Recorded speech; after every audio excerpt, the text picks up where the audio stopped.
2 by 2 Rubik's Cube. I have already shown you, but it was the slow method. Now I will show you the fast method called the Ortega method. Let's get started. I'll start in 3, 2, 1, go.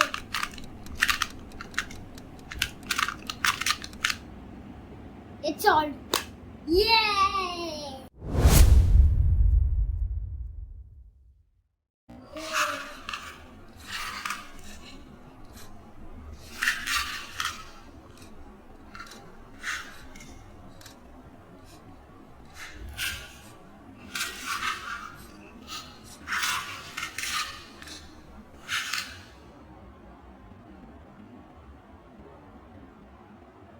It's solved.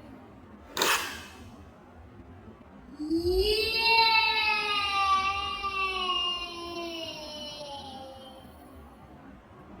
Please subscribe to my dad's channel Marks and my channel Marks Entertainment.